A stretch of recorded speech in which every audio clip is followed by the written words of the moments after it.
नमस्कार, जय Hind. SRJ classes में मैं प्रवीण शर्मा आप सभी का बहुत बहुत स्वागत करता हूं। देखिए, पिछली कक्षाओं में हमने पढ़ लिया था कि किस तरह से अंग्रेज कर्नाटक को जीतते हैं, किस तरह से अंग्रेज बंगाल को जीत लेते हैं। अब बारी आती है मैसूर की, कि अंग्रेज मैसूर को किस तरह से जीतते हैं।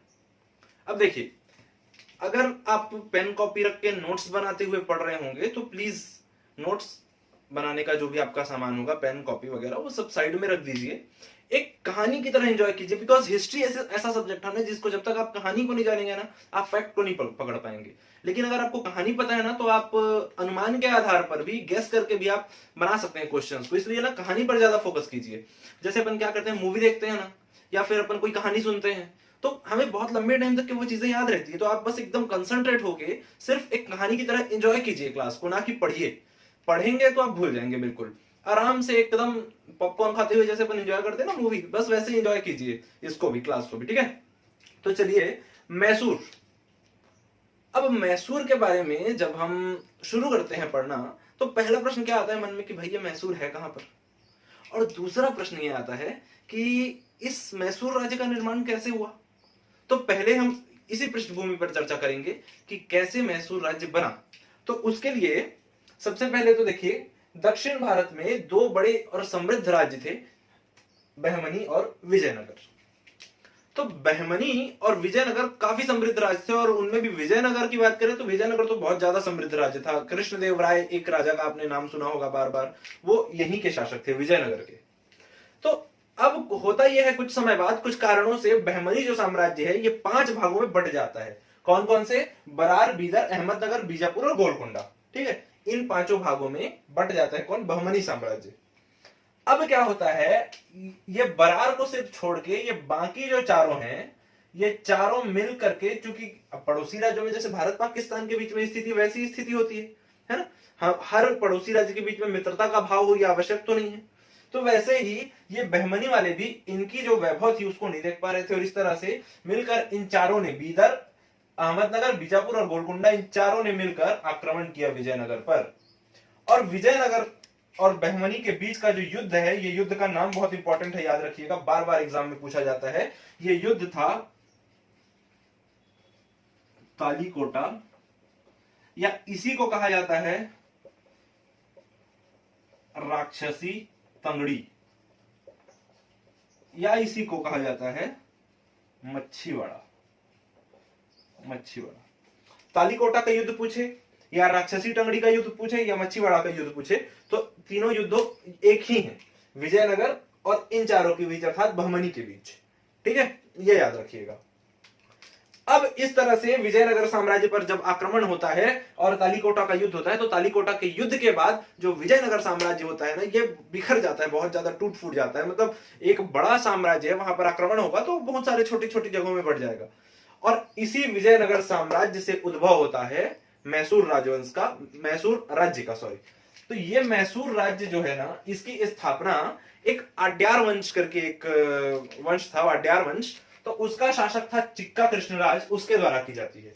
अर्थात वाड्यार वंश के चिक्का कृष्णराज के द्वारा मैसूर राज्य की स्थापना की जाती है। अब ये जो चिक्का कृष्णराज था, इसके 2 सेनापति थे, प्रमुख सेनापति, नंदराज और देवराज।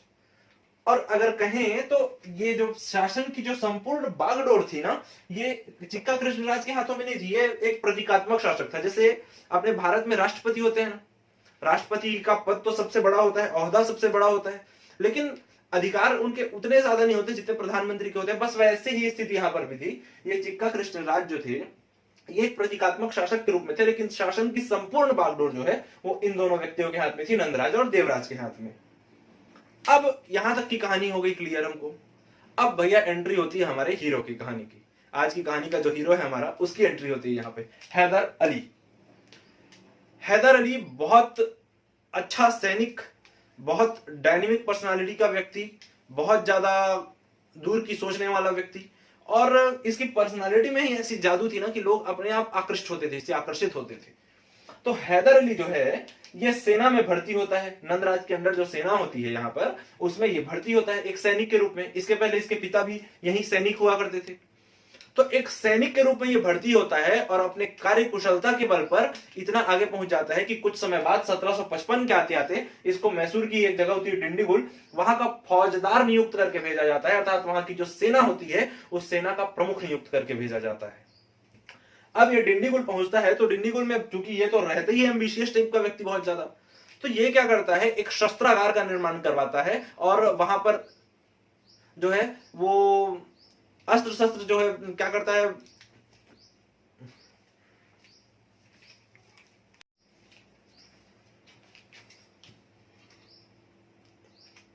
और वहां पर जो है ये अस्त्र शस्त्र का निर्माण कराना शुरू करवाता है और उसके साथ साथ यहाँ पर सैनिकों को यूरोपीय प्रणाली से जो है ये प्रशिक्षण देना शुरू करवाता है।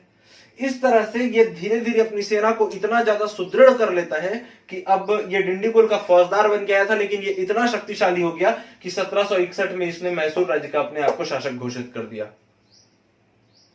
राज तिलक नहीं हुआ, ये वहां का राजा नहीं बना, बस वहां का माई बाप अपने आप को घोषित कर देते हैं, ये हमारे हैदर अली साहब।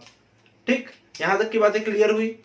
तो देखिए हमने देखा कि किस तरह से हैदर अली अपने आप को शासक घोषित करता है। अब इस कहानी में ट्विस्ट कैसे आता है, इस कहानी में अंग्रेजों की एंट्री कैसे होती है। अंग्रेज क्यों चाह रहे थे मैसूर पर अपना अधिकार करना, क्योंकि अंग्रेजों के पास तो ऑलरेडी में यहाँ पे कर्नाटक और मद्रास जैसी बड़ी बड़ी जगहें थी, वहां बंगाल था, लेकिन अंग्रेज क्यों चाह रहे थे वो मैसूर को जीते। तो देखिए मैसूर इस मैप में देखिए, यहाँ पर ये मैसूर है हमारा। अब मैसूर ये तटीय क्षेत्र में आता है और अंग्रेजों को यूरोप के साथ अपना संबंध तो उनका परमानेंट बना हुआ था, उनको क्या यूरोप से सामान लाना ले जाना रहता था, यहाँ की चीजों को यूरोप भेजना रहता था, अर्थात इंग्लैंड भेजना रहता था। तो उनके लिए ये जो तटीय जो क्षेत्र थे इनको जीतना बहुत ज्यादा जरूरी था, क्योंकि इधर से अगर ऐसे यूरोप जाते तो इनको बहुत आसान पड़ता। उसके साथ साथ ये जो एरिया है ये मसालों के लिए भी बहुत फेमस है। तो इस तरह से अंग्रेजों की मंशा बन जाती है मैसूर पर आक्रमण करने की। तो अंग्रेज क्या करते हैं, अंग्रेज पहले अंदर ही अंदर योजना बनाते हैं। क्यों, देखो क्या होता है, हैदर अली जो है हमारा, ये हैदर अली क्या करता है, अब धीरे धीरे बनने के बाद, वहां का शासक बनने के बाद धीरे धीरे अपने राज्य का विस्तार करना शुरू करता है, धीरे धीरे आसपास के छोटे छोटे क्षेत्रों को जीतना शुरू करता है। अब इसको देख के, चूंकि हैदर अली बहुत पावरफुल होकर रहता है, तो इसको देख के ना ये जो उसके पड़ोसी जो राज्य हैं, ऊपर मराठा बैठे हैं और यहाँ पर हैदराबाद में निजाम बैठा है। ये मैसूर है, ऊपर मराठा और इधर हैदराबाद में निजाम। तो इस तरह से इनकी हालत खराब होती रहती भाई कि हाँ ये आएगा और हमसे युद्ध कर लेगा। और मराठा तो ऑलरेडी अभी पानीपत का युद्ध हुआ था इनका अहमद शाह अब्दाली के साथ, तो ये तो ऑलरेडी हार के बैठे हुए हैं मराठा। और यहाँ पर हैदराबाद में निजाम है, इसको भी डर है कि कहीं ना कहीं ये जो हैदर अली है ये आकर मेरे राज्य में भी अपना कब्जा ना कर ले, मेरे को भी ना हरा दे। तो ऐसे समय में एकदम टाइम देख के जो अंग्रेज लोग होते हैं ना यहाँ बंगाल से या और इधर नीचे से, ये जाके संपर्क करते हैं हैदराबाद और मराठों दोनों के साथ। और क्योंकि मराठे अपना क्षेत्र हार चुके थे तो मराठों को चाहिए था क्षेत्र और पैसा, और सेम वही हैदराबाद को भी क्षेत्र और पैसा चाहिए था। तो इन दोनों ने अंग्रेजों के साथ मिलकर मराठों हैदर अली के विरुद्ध युद्ध करने के लिए हामी भर देते हैं। ठीक है, तो इस प्रकार से एक ग्रुप बन जाता है, किसका किसका, अंग्रेजों का, मराठों का और हैदराबाद का, ये तीनों का एक ग्रुप बना। और ये बात जैसे ही पता चली किसको, हैदर अली को, तो हैदर अली सीधे जाता है और मराठों से मिलता है, बोलता है तुमको क्षेत्र चाहिए, पैसा चाहिए, मैं दे रहा हूं, लेकिन मेरे साइड आ जाओ तुम। वैसे सेम जाता है और कन्विंस कर लेता है हैदराबाद के निजाम को भी कि तुमको चाहिए जो जो चाहिए मैं दे रहा हूं, तुम मेरे साइड आओ। और इस तरह से फिर से एक नया त्रिगुट बनता है, तीन लोगों का गुट बनता है, मैसूर, मराठा और हैदराबाद, और इनके वर्सेस में आ जाते हैं अंग्रेज। ठीक, इनके अपोजिट में है अंग्रेज। युद्ध होता है, काफी घमासान युद्ध होता है, लेकिन हैदराबाद का निजाम तो आदत से मजबूर। शुरुआत में क्या है, हैदर अली थोड़ा सा वीक पड़ जाता है युद्ध के शुरुआत में, एक दो दिन में शुरू में, तो ये निजाम क्या है अपना पाला बदल लेता है और अंग्रेजों के साइड हो जाता है, लेकिन मराठा मैसूर के साथ बने रहते हैं। और ऐसी स्थिति में जो अंग्रेज हैं वो बुरी तरीके से हारते हैं और स्थिति ऐसी आती है कि मद्रास और कर्नाटक पर, कर्नाटक की राजधानी आर्कॉट पर हैदर अली का कब्जा हो जाता है। वहां पर हैदर अली अपने आप को वहां का शासक घोषित करने वाला रहता है। लेकिन ऐसी समय में अंग्रेज पहल करते हैं कि भाई देखिए माफ कर दीजिए, हम आपके पास आए और युद्ध कर लिए, हमें बिल्कुल आप माफ कीजिए, और एक काम करते हैं हम एक संधि कर लेते हैं और इसके बाद से हम नहीं युद्ध करेंगे कभी भी। तो हैदर अली बोलते हैं ठीक है चलो कोई बात नहीं। और इस तरह से 1769 में मद्रास की संधि होती है। ठीक है ना, मद्रास की संधि होती है, और मद्रास की संधि के तहत क्या होता है कि भविष्य में कभी भी युद्ध होगा, अगर मैसूर का युद्ध हो रहा है तो अंग्रेज उसमें उसका साथ देंगे, और अंग्रेजों का अगर युद्ध हो रहा है तो उसमें हैदर अली उनका साथ देगा। तो इस तरह से भविष्य में कभी भी युद्ध होने की स्थिति में दोनों एक दूसरे का साथ देंगे।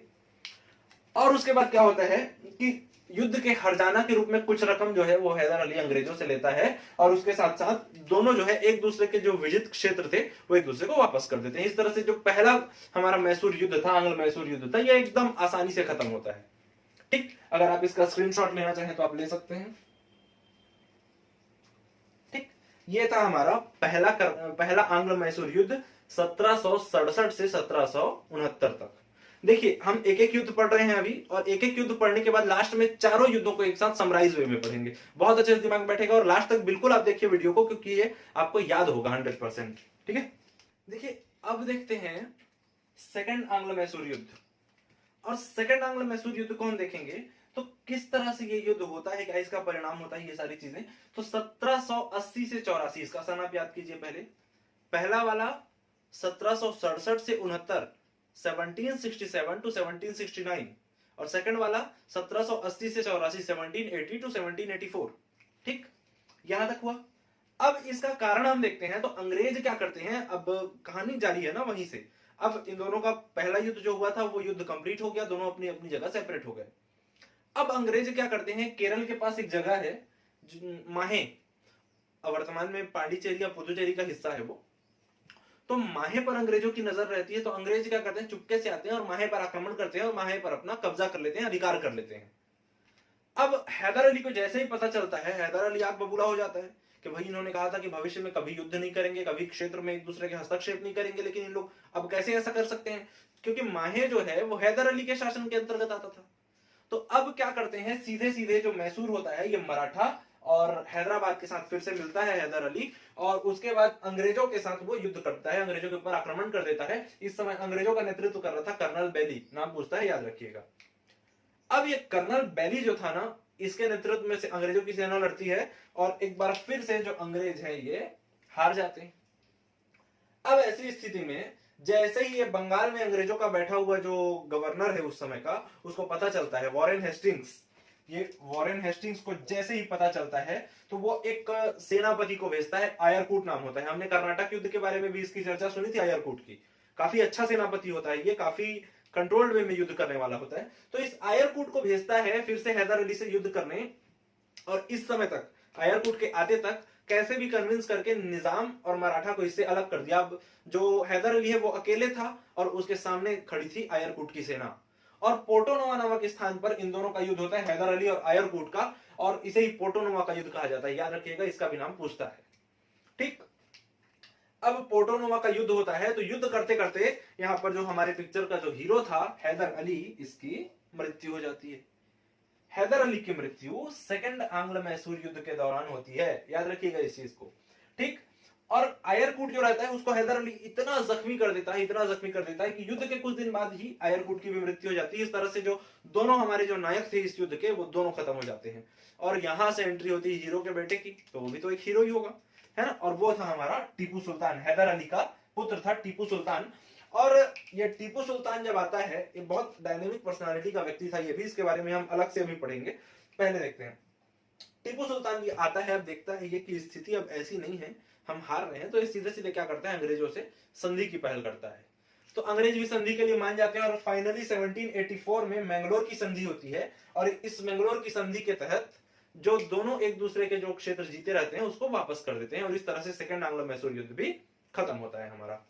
ठीक, देखिए अब टीपू सुल्तान बहुत ज्यादा एक बोला जाए तो आधुनिक प्रवृत्ति का व्यक्ति था, और बहुत ज्यादा डायनेमिक पर्सनालिटी का व्यक्ति था। तो टीपू सुल्तान ने एक ऐसा व्यक्ति था जिसको कई सारी भाषाओं का ज्ञान था। वो उर्दू, अरबी, फारसी, मलयालम, ये सारी भाषाएं जानता था, तमिल, तेलुगु, सारी भाषाओं का इसको ज्ञान था, बहुत सारी भाषाएं जानता था ये। दूसरा, ये यूरोपीय तरीके से अपनी सेना को इसने संगठित करना शुरू किया, अपने सेना को यूरोपीय प्रशिक्षण देना शुरू किया। ठीक, 1796 में इसने नौसेना का गठन किया। नौसेना, क्योंकि देखिए अंग्रेजों की जो नौसेना थी वो काफी स्ट्रांग थी, अर्थात जो नेवी थी अंग्रेजों की, तो इसने भी 1796 में नेवी का गठन किया।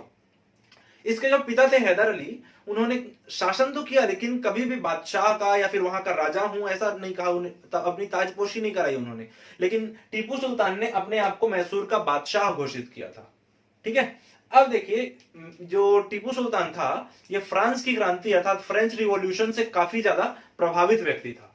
ठीक है, इसके बाद इसने फ्रांस के साथ अर्थात फ्रांसीसियों के साथ काफी अच्छा संबंध स्थापित किया और फ्रांसीसियों और टीपू सुल्तान की मित्रता का प्रतीक एक वृक्ष लगाया, दोनों की मित्रता के प्रतीक के रूप में एक वृक्ष लगाया। और एक जैकोबिन क्लब फ्रांस में होता है, फ्रांस के जो संसद के सदस्य होते हैं उन लोगों का एक ग्रुप बनता है, उसको जैकोबिन क्लब के नाम से उस समय जाना जाता था। तो ये भी जैकोबिन क्लब का सदस्य बनता है। ठीक है, टीपू सुल्तान। और ये कहता है कि भाई जिस तरह से देखिए यूरोप की कंपनियां आके हमारे देश में व्यापार कर रही हैं, उसी प्रकार क्यों ना हम भी भारत से एक कंपनी का निर्माण करके यहां भी व्यापार कराएं और विदेशों में भी उसको भेजें अलग अलग जगह, तो उसी तरह हमारा भी जो है व्यापारिक तौर पर विस्तार होगा। तो ऐसी आधुनिक सोच वाला व्यक्ति था ये। ठीक है, और इसकी सबसे बड़ी उपलब्धि थी वो थी मिसाइल। इसने सबसे पहले युद्ध में, किसी भी युद्ध में मिसाइल का प्रयोग करना शुरू किया। इसे मिसाइल मैन के नाम से भी जाना जाता है। भारतीय इतिहास में अगर मिसाइल मैन की बात होती है तो टीपू सुल्तान को कहा जाता है।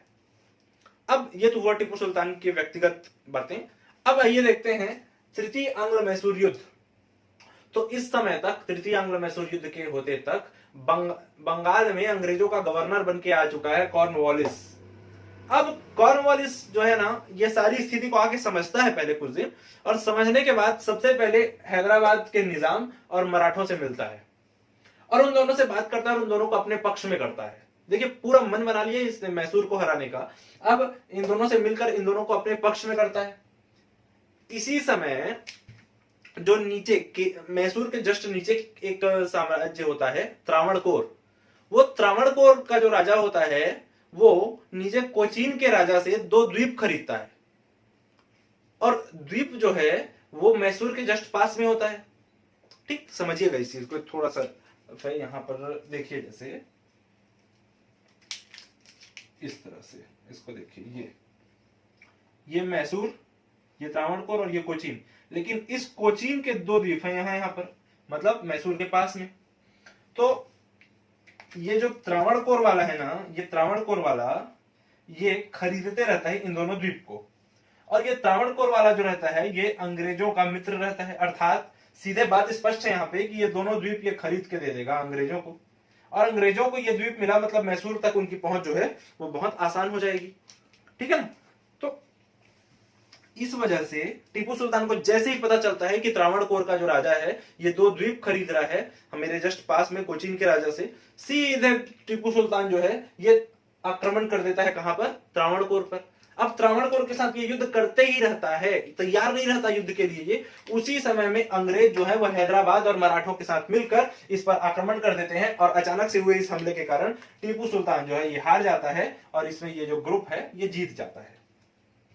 अब जीते हुए क्षेत्र का तीनों आपस में बंटवारा करते हैं। अंग्रेज जितनी अच्छी जगह रहती है, जो काम की रहती है, उन सारी जगहों को अंग्रेज रखता है और बाकी जो जगह बिल्कुल काम की नहीं रहती उन बाकी जगहों को हैदराबाद और मराठों को दे देता है। ठीक है। इसी तरह से फिर टीपू सुल्तान जो है ना ये संधि की पहल करता है कि भाई अब संधि कर लेते हैं, हो गया बहुत युद्ध। और इस तरह से 1792 में श्रीरंगपट्टनम की संधि होती है जिसके तहत 3 करोड़ रुपए का जुर्माना अंग्रेजों ने टीपू सुल्तान पर लगाया। लेकिन इतनी स्थिति थी नहीं उस समय कि टीपू सुल्तान 3 करोड़ रुपए दे पाता, तो अंग्रेजों ने क्या किया, टीपू सुल्तान के 2 पुत्रों को बंधक बनाकर रख लिया कि जब तक तुम 3 करोड़ रुपए नहीं चुकाओगे तब तक तुम्हारे ये पुत्र हमारे कब्जे में रहेंगे। इस तरह का डाकू राज था, सोचिए। अब 3 करोड़ रुपए कुछ समय बाद टीपू सुल्तान देता है उनको और अपने बच्चों को छुड़ाता है। इस तरह से फाइनली श्रीरंगपट्टनम की संधि से तृतीय आंग्ल मैसूर युद्ध की समाप्ति होती है। ठीक, आते हैं 4th आंग्ल मैसूर युद्ध पे। तो ये 4th आंग्ल मैसूर 1799 में हुआ था, ये चीज सबसे पहले आप याद रखेंगे। 4th आंग्ल मैसूर युद्ध 1799। अब क्या होता है, देखिए इस समय तक के बंगाल का जो गवर्नर है वो बनकर आ चुका है कौन, वेलेजली। और वेलेजली एक नीति लेके आता है सहायक संधि। ये सहायक संधि की नीति इसकी बहुत ज्यादा फेमस भी है, तो इसके बारे में हम अलग से पढ़ेंगे कि सहायक संधि क्या थी, वेलेजली की सहायक संधि, डलहौजी की हड़प नीतियां, ये सब हम बहुत अच्छे से अलग से पढ़ेंगे। ठीक है। तो अभी देखिए वेलेजली की सहायक संधि, तो सहायक संधि के बारे में अगर ऊपर से अगर आपको थोड़ा सा जानना है तो आप इतना समझ लीजिए कि उस राज्य का राजा बना रहेगा अपने राज्य में, लेकिन वो सेना नहीं रखेगा, उसके बदले में ब्रिटेन की जो सेना है, कंपनी की जो सेना है, वो उसके राज्य में रहेगी, उसकी देखभाल करेगी, और उसके बदले उस सेना का खर्चा भी उस राजा को उठाना पड़ेगा, और राजा के दरबार में भी एक रेजिडेंट नियुक्त होगा जो राजा के संपूर्ण कामकाज का जो लेखा जोखा है वो कंपनी को देगा। इस तरह से मतलब कुल मिलाकर राजा सिर्फ नाम मात्र का राजा रहेगा, उसकी सैनिक जो उसके सैनिक हैं वो भी अंग्रेज रहेंगे, उसके दरबार का जो रेजिडेंट बैठेगा वो भी अंग्रेज रहेगा। इस तरह से सब बातें होती हैं। तो वेलेजली की सहायक संधि आती है, और सहायक संधि का प्रस्ताव ये सबसे पहले तो हैदराबाद में भेजता है, और हैदराबाद एक्सेप्ट कर लेता है, और 1798 में हैदराबाद भारत का ऐसा पहला राज्य बनता है जिसने सहायक संधि को स्वीकारा। हैदराबाद 1798। अगर यहीं पर सहायक संधि के क्रम की बात करें तो पहले हैदराबाद, हैदराबाद के सेकंड में मैसूर, उसके बाद तंजौर, फिर अवध, अवध के बाद फिर पुणे, पुणे में पेशवा, उसके बाद फिर नागपुर में भोसले, और फिर सिंधिया इंदौर में। ठीक, इस तरह से ये क्रम है, ये क्रम पूछा जाता है, याद रखिएगा। हैदराबाद, मैसूर, तंजौर है मैं त, उसके बाद अवध, पुणे, भोसले और सिंधिया। इस तरह से इसका सहायक संधि का क्रम है कि किस क्रम में एक के बाद एक जो राज्य थे उन्होंने सहायक संधि एक्सेप्ट की। खैर वर्तमान में हम यहां पर आते हैं पहले। तो इसी तरह वेलेजली ने सहायक संधि का प्रस्ताव भेजा टीपू सुल्तान के पास 1799 में, और टीपू सुल्तान था खुददार आदमी, कैसे एक्सेप्ट कर लेता।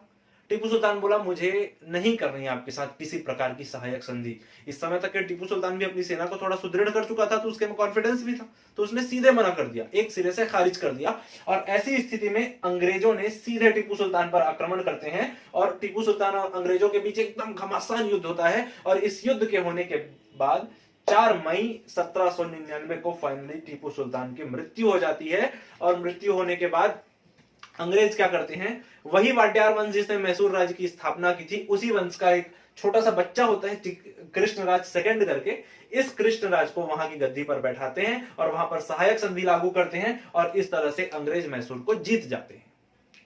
देखिए अंग्रेजों ने पहले कर्नाटक को जीता, फिर बंगाल को जीता, अब मैसूर को भी अंग्रेजों ने जीत लिया। अब ये आई होप आप लोगों को समझ में आया होगा। उसके साथ साथ क्या है, 4 युद्ध हम एक साथ पढ़े ना, तो आप लोगों को कंफ्यूजन हो गया होगा, तो इसकी एक चार्टिंग करते हैं हम, एक चार्ट के माध्यम से इसको देखते हैं, और उसी को आप देखिएगा, एक बार में याद होगा आपको 100%। ठीक है, देखिए सबसे पहले इस चार्ट का आप स्क्रीनशॉट ले लीजिए एक, ठीक, अब इसे आराम से बनाइएगा बाद में।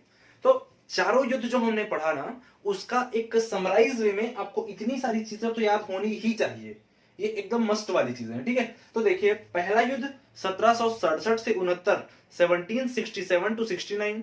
दूसरा युद्ध 80 से 84, 80 टू 84। तीसरा युद्ध 90 से 92, 90 टू 92। उसके बाद फिर है फोर्थ जो था 1799, 1767 से 69, 80 से 84, 90 से 92 और फिर 99। ये 4 युद्ध हुए। पहले युद्ध का कारण देखें तो अंग्रेजों की महत्वाकांक्षा के कारण होता है। दूसरा युद्ध जो है माहे पर जब कब्जा कर लेते हैं जाके अंग्रेज, उसके बाद फिर युद्ध होता है ना, क्योंकि पहले युद्ध में जो मद्रास की संधि हुई होती है, उस संधि के तहत इन दोनों ना तो एक दूसरे के टेरिटरी में आक्रमण करेंगे, ना तो एक दूसरे, और कभी किसी के साथ अगर युद्ध हो भी जाता है तो एक दूसरे की मदद करेंगे, ऐसा प्रावधान था, लेकिन उसका उल्लंघन होता है, उसकी वजह से होता है। तीसरा युद्ध वहीं त्रावणकोर में जो द्वीप खरीदता है कोचीन से, उसके कारण होता है। और चौथा वेलेजली की सहायक संधि के कारण होता है। वहीं अगर विशेष की बात करें तो पहले युद्ध में हैदराबाद मराठा और हैदर अली, इन तीनों के बीच होता है, मतलब ये तीनों का एक ग्रुप होता है और अंग्रेजों का होता है, जिसमें जो पहला ग्रुप है इन तीनों का वो जीतता है।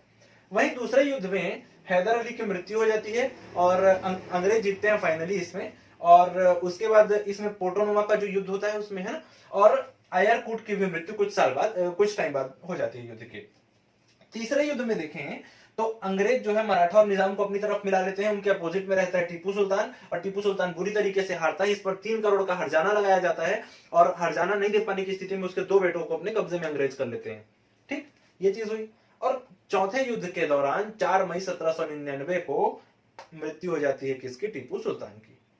ठीक है, अब संधि की बात करते हैं। तो पहले में 1769 में मद्रास की संधि हुई, फिर 1784 में न्यू मैंगलोर मतलब मैंगलोर की संधि हुई, और 1792 में श्रीरंगपट्टनम की संधि हुई, और फाइनली 1799 में वेलेजली की सहायक संधि यहाँ पर स्थापित हो जाती है। एक बच्चा रहता है छोटा सा वाडियार वंश का, कृष्णराज सेकंड, उसको ये राजा बनाते हैं और वहां पर सहायक संधि कर लेते हैं।